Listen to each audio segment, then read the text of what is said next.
నమస్తే, welcome to our channel. నేను మీ పద్మావతి. ఈ రోజు మనతో పాటు ప్రముఖ ఆధ్యాత్మికవేత్త మరియు ఆస్ట్రాలజర్ బ్రహ్మశ్రీ సుభాష్ శర్మ గారు ఉన్నారు. మరి ఆయనతో మాట్లాడి వృశ్చిక రాశి వారికి ఉగాది నుంచి ఉగాది వరకు కూడా ఎటువంటి ఫలితాలు ఉండబోతున్నాయనే తెలుసుకునే ప్రయత్నం చేద్దాం. మరి మీరు కూడా వీడియోని ఎక్కడ కూడా స్కిప్ చేయకుండా పూర్తిగా చూసేయండి. నమస్కారం గురుగారు. శ్రీమాత్రే నమః. గురుగారు, వృశ్చిక రాశి వారికి ఈ నూతన సంవత్సరం శ్రీ విశ్వావసునామ సంవత్సరం ఏ విధమైన ఫలితాలను తెచ్చబెట్టబోతుందంటారు? మరి ముఖ్యంగా చూసుకుంటే ఎటువంటి లాభదాయకమైన ఫలితాలు కనిపిస్తున్నాయంటారు, ఎటువంటి కొంచెం కష్టకరమైన ఫలితాలను కనిపిస్తున్నాయంటారు? తప్పకుండా తెలియజేస్తాను. ముందుగా ప్రేక్షకులందరికీ శ్రీమాత్రే నమః, శ్రీ గురుభ్యో నమః. ఈ సంవత్సరము వృశ్చిక రాశి వారికి కనుక చూసుకున్నట్టయితే వృశ్చిక రాశి వారికి ఆదాయము 2, ఖర్చు 14, అలాగే రాజపూజ్యము 5, అవమానము 2. ఈ రకంగా వీళ్ళ యొక్క రాజపూజ అవమానాలు ఆదాయ వ్యయాలు ఈ రకంగా ఉన్నాయి. అయితే ఇందులో ఆదాయము 2 అనేసరికి భయపడాల్సిన పని ఏమీ లేదు.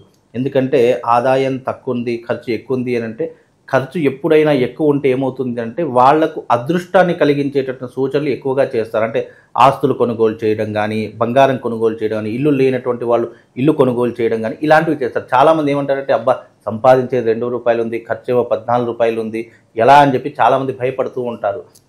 అంటే ఇందులో లాభ నష్టాలు, ఖర్చులు, ఆదాయాలు ఎలా లెక్క వేస్తాము అంటే, సంపాదన తక్కువగా ఉంది అని అంటే మనకు ఖర్చులు ఎక్కువ ఉన్నాయంటే మనకు మిగులుబాటు 2% ఉంటుంది. ఖర్చు 14 అంటే అది మనకు లాభాన్ని చేకూర్చేటటువంటిది అని అర్థం చేసుకోవాలి. ఈ రకంగా ఉంటుంది. అయిగా పొగిడే వాళ్ళు, తిట్టేవాళ్ళు ఇవన్నీ కూడా ఏంటి అంటే వాళ్ళ జీవితానుసారాన్ని బట్టి వస్తాయి. ఇవి జాతక ఫలితాలు, ఆదాయ వ్యయాలు, రాజపూజ అవమానాలు అనేటటువంటివి సహజ సిద్ధంగా మనిషి యొక్క స్వభావాన్ని బట్టి నడిచేటటువంటి ప్రయత్నాలు ఉంటాయి. ఇక రాశి ప్రభావం, గోచార ఫలితాలు ఎలా ఉంటాయో ఇప్పుడు మనం తెలుసుకుందాం. ముఖ్యంగా ఇప్పుడు మనకు వృశ్చిక రాశి ఎలా ఉంటుంది అనేటటువంటి తెలుసుకుంటే కనుక, వృశ్చిక రాశికి గురువు 8వ స్థానంలోను, శని 5వ స్థానంలోను, రాహు 5వ స్థానంలోను, కేతు 11వ స్థానంలో సంచరిస్తున్నారు. కనుక వీళ్లకు ఈ సంవత్సరము కొద్దిగా నష్టం జరిగేటటువంటి అవకాశం ఉంది అని చెప్పుకోవచ్చు. అంటే నెగిటివ్ ఇంపాక్ట్ ఎక్కువగా ఉంది, పాజిటివ్ ఇంపాక్ట్ తక్కువగా ఉంది అని చెప్పుకోవచ్చు. ఎందుకంటే వృశ్చిక రాశి వారికి 8వ స్థానంలో గురు సంచారం. మరి గురు సంచారం వల్ల ఎలాంటివి జరుగుతాయి అనేటటువంటి తెలుసుకుంటే కనుక, 8వ స్థానంలో గురు సంచారము గృహ సమస్యలను అత్యధికంగా పెంచుతుంది. అంటే ఇంట్లో జరిగేటటువంటి సమస్యలు ఎక్కువ అవుతాయి. భార్యతో కావచ్చు, అన్నదమ్ములతో కావచ్చు, తల్లిదండ్రులతో కావచ్చు, లేదు అంటే ఇల్లు వల్ల కావచ్చు, వీళ్లకు గృహ సమస్యలు ఎక్కువగా పెరిగేటటువంటి అవకాశాలు, ఆర్థిక పరమైనటువంటి ఇబ్బందులు ఎదుర్కొనేటటువంటి సమస్యలు ఎక్కువగా అవుతూ ఉంటాయి. అందులోనూ భయము, వీళ్లకు ప్రతి ఒక్క చిన్న విషయానికి భయపడేటటువంటి సంఘటనలు వీళ్ళ జీవితంలో చోటు చేసుకుంటాయి. ఈ సంవత్సరము తప్పకుండా వాళ్ళు భయం అనేటటువంటి అధికంగా పెరిగిపోతూ ఉంటుంది. అలాగే అధికారుల యొక్క భయం పెరిగిపోతుంది. అంటే రాజ భయము అని అంటే ఇప్పుడున్నటువంటి అప్పటి కాలంలో ఏంటంటే రాజభయము అంటే రాజ్యాధికారం అనుభవిస్తూ ఎవరైతే ఉన్నారో రాజులు వాళ్ళతో భయం ఏర్పడేది. కానీ ఇప్పుడున్నటువంటి సిచ్యువేషన్లో కలియుగంలో రాజభయము అంటే వాళ్ళ కుటుంబంలో పెద్దవాళ్ల వల్ల కానివ్వండి, లేదా వాళ్ళ అధికారుల వల్ల కానివ్వండి భయం ఏర్పడేటటువంటి అవకాశము వీళ్ళ జీవితంలో ఈ యొక్క విశ్వావసునామ సంవత్సరంలో ఏర్పడుతూ ఉంటుంది. అందులోనూ కోపము అధికంగా వస్తుంది. ప్రతి ఒక్క చిన్న విషయానికి కోపపడడము, అలాగే వాళ్ళ మీద అరుచుకుపడము, విరుచుకుపడము ఇలాంటి ఎక్కువగా జరిగేటటువంటి, ఎదుటి వారు ఎవరైతే ఉన్నారో చిన్న పెద్ద అనే భేదం లేకుండా ఎవరి మీద పడితే వారి మీద అరిచేయడం జరుగుతుంది. కోపం విపరీతంగా రావడం జరుగుతుంది. చిన్న విషయం, వాళ్ళకు నచ్చని విషయం, ఏ చిన్న విషయమైనా సరే వాళ్ళ పక్కన జరిగిందా దానికి విపరీతంగా అగ్రెసివ్నెస్ అనేటటువంటి ఆటోమేటిక్గా పెరిగిపోయేటటువంటి లక్షణాలు ఈ యొక్క వృశ్చిక రాశి వారికి కనిపిస్తూ ఉంటాయి. అందులోనూ అనూహ్యమైనటువంటి అవరోధములు అంటే చేసే ప్రతి పనిలో ఆటంకాలు అవుతాయి. ఏది చేద్దామన్నా అందులో సాటిస్ఫాక్షన్ ఉండదు. చేద్దాము అంటే విసుగు వచ్చేస్తూ ఉంటుంది. అంటే ఒక గంటలో కావాల్సిన ఒక చిన్న పని కూడా ప్రొలాంగ్ అవుతూ ఉంటుంది. అంటే 2 రోజులు, వారం రోజులు పొడిగించేటటువంటి అవకాశం నేచర్ విల్ బి వాళ్లకు సపోర్ట్ చేయకుండా ఉంటూ ఉంటుంది. అందుకే వీళ్లకు అనూహ్యమైనటువంటి అవరోధాలు ఏర్పడతాయి. అంటే మనం ఏదైనా ఒక పనికి బయలుదేరాము అని అనుకోండి, మనం ఈ రోజున ఫలానా ఊరికి ఈ పని కోసం బయలుదేరుతున్నాము అని అనుకోండి, ఆ పని జరగకుండా ఉండిపోవడం, లేదా మధ్యలోనే ఆగిపోవడము, వెనక్కి వచ్చేయడం, ఇలాంటి అవరోధాలు ఎక్కువగా వాళ్ళ జీవితంలో జరుగుతూ ఉంటాయి. అందులోనూ ముఖ్యంగా అగ్ని ప్రమాదాలు ఎక్కువగా జరుగుతూ ఉంటాయి. అగ్ని ప్రమాదాలు, అగ్నికి చాలా దూరంగా ఉండాలి, ఫైర్కి చాలా దూరంగా ఉండాలి. అందులోనూ ఈ సంవత్సరము రాజు సూర్యుడు అయినటువంటి కారణం చేత ఈ సంవత్సరం వడదెబ్బలు ఎక్కువగా తగిలేటటువంటి అవకాశాలు ఉన్నాయి. అందులోనూ సూర్యుడు రాజు అయినటువంటి కారణం చేత విపరీతమైనటువంటి ఎండ తాకిడి పెరిగేటటువంటి అవకాశం ఉంటుంది, విషజ్వరాలు పెరిగేటటువంటి అవకాశం ఉంటుంది. వీలైనంత వరకు ఈ సంవత్సరం చాలా జాగ్రత్తగా ఉండేటటువంటి ప్రయత్నం చేయాలి. ఇంట్లో నుంచి బయటకు రాకుండా ఉండేటటువంటి ప్రయత్నం చేసుకోవాలి. అంటే వీలైనంత వరకు పని ఉంటే తప్ప ఇంట్లో నుంచి కదలకుండా ఉంటే వాళ్ళకు కొద్దిగా జాగ్రత్తలు పెరిగేటటువంటి అవకాశం ఏర్పడుతూ ఉంటుంది.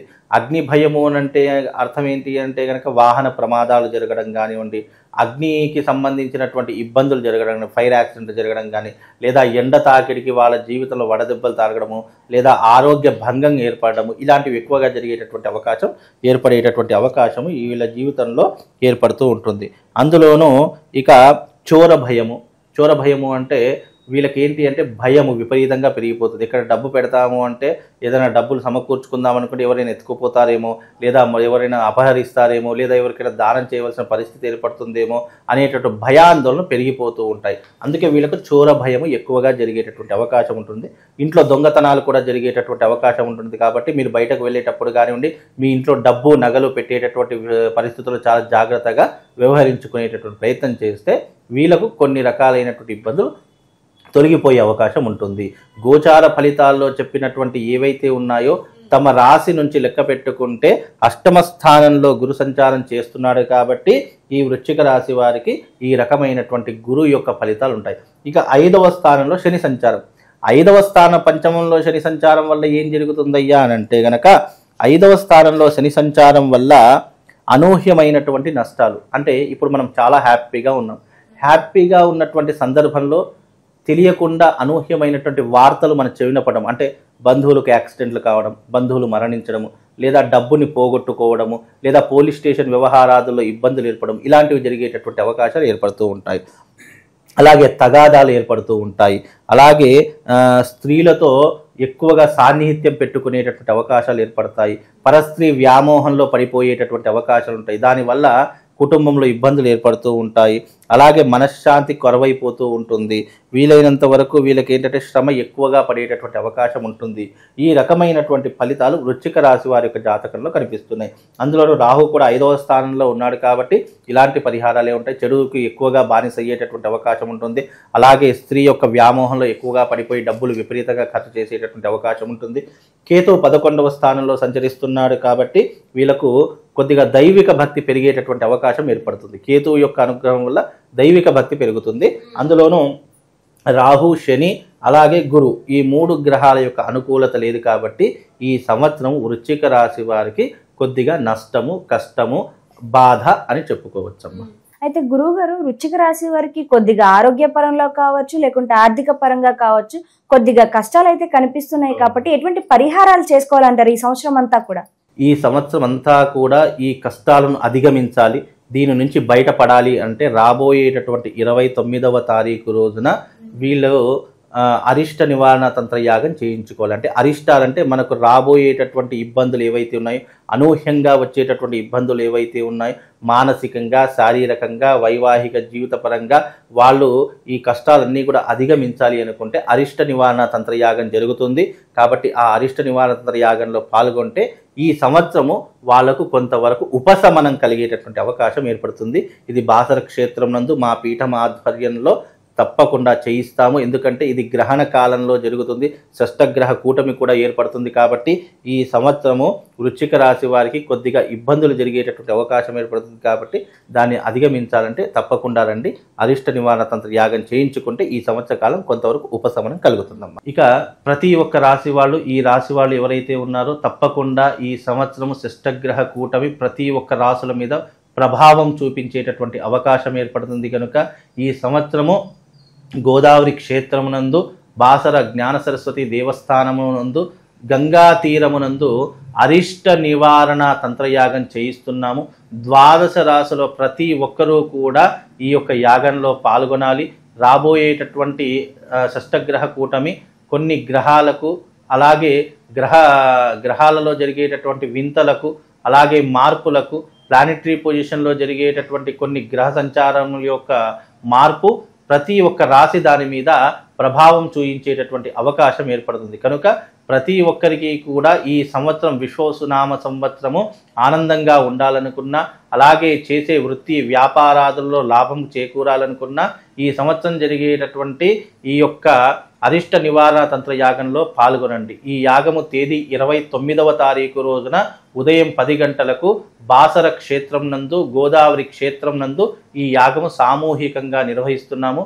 అందరూ రండి, ఈ యాగంలో పాల్గొని ఈ విశ్వవసునామ సంవత్సరంలో ఆనందంగా సుఖంగా ఉండేలా మీ జీవితాన్ని మలుచుకోండి. శ్రీమాత్రే నమః. శ్రీ గురుభ్యో నమః.